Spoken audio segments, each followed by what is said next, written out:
What's up, everybody? This is the Squirrel 101 here.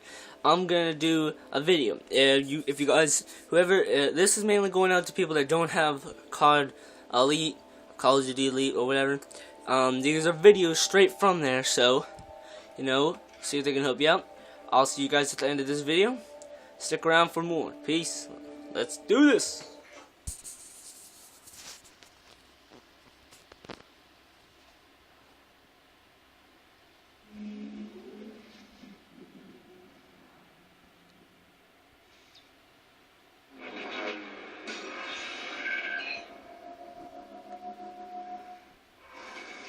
In this multiplayer guide episode, we will be discussing combat skills. The first thing that should be ingrained into your mind for any gunfight you get into is to never stand still while dueling somebody. It might take a little getting used to, but when aiming down sights and shooting at someone, you should always be swaying back and forth sporadically, or moving in one direction continuously to try and avoid gunfire. If you can learn to do this in every gun duel that you get into, no matter what the range of the enemy, you will be a lot more successful. Moving also makes you harder to hit for reinforcements you don't see coming. One attachment that can help increase your movement speed while aiming, and is a great one to consider for all of your weapons, is the adjustable stock attachment. Call of Duty is obviously a very fast-paced game, and a lot of players like to play aggressively, so use this to your advantage. If you find yourself outnumbered or in an unfavorable situation, fall back and relocate. This will keep your enemies guessing as to where you're coming from next and give you the chance to become the aggressor. At the same time, there are also situations where you can let the enemy come to you and use their impatience and frustration to your advantage.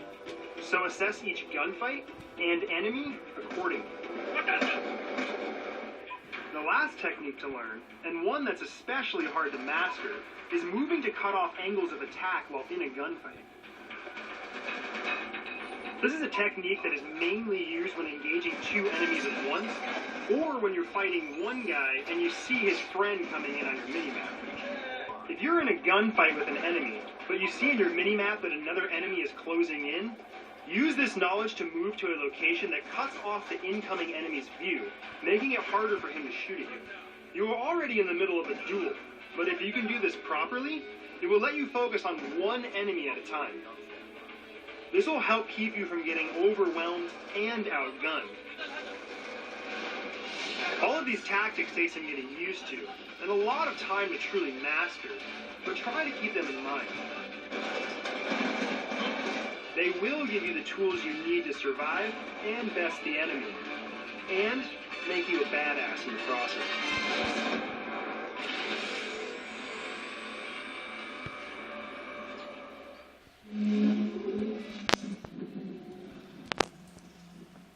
Okay, guys, I'm gonna do one more. I'll do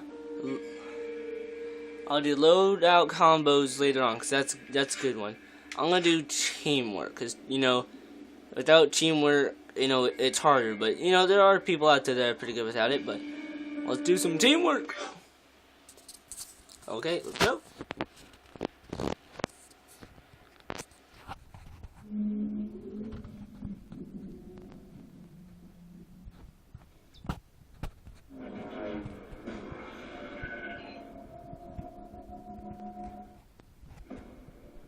Welcome to Call of Duty Academy. In this multiplayer guide episode, we will be discussing teamwork. Working with your team as much as possible can help ensure victory, and hopefully boost your personal stats in the process. When it comes to working together as a team, you have to communicate. Don't talk your team's ear off, but call things out like, hey, I'm gonna go plant the bomb, you two cover me. Or hey, I'm using my dragon fire, now's a good time to capture the B flag. When it comes to forming a clan with friends and playing in ranked leagues, knowing how to communicate is essential to coordinating and staying a step ahead of other organized teams. Where communication and teamwork really come in handy is comboing score streaks together with other teammates. When you have a 6-man team, you have the possibility to combo 18 score streaks. So when you gain a higher point score streak, such as a lodestar, let your team know. It's also smart to call out where you're placing score streak. It's a huge waste if two teammates lightning strike the same objective point at the same time, at least for the person who used it second.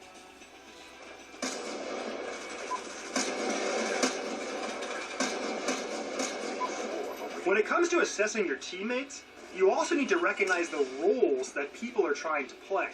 What I mean is it's important to balance how you attack the enemy and approach objective games. You don't want to all be snipers, or you will suffer in close-range combat, and that can lead to the enemy steamrolling. So finding a balance and diversity between the class loadouts and how you approach things can be very important. If you quickly recognize what members on your team like to do, you can better assist them. So if I see that a member on my team likes to engage in long-range battles and hold down vantage points, I might float around the area they are holding to help cover my teammates' back. If you know what to call out and how to use your teammates to your advantage, the enemy team won't know it hit them, and they will never have a chance to get comfortable.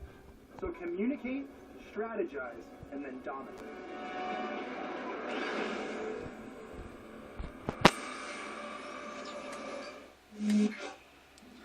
Well, that's it for today, guys. I'll see you guys next time. The Squirrel, peace out.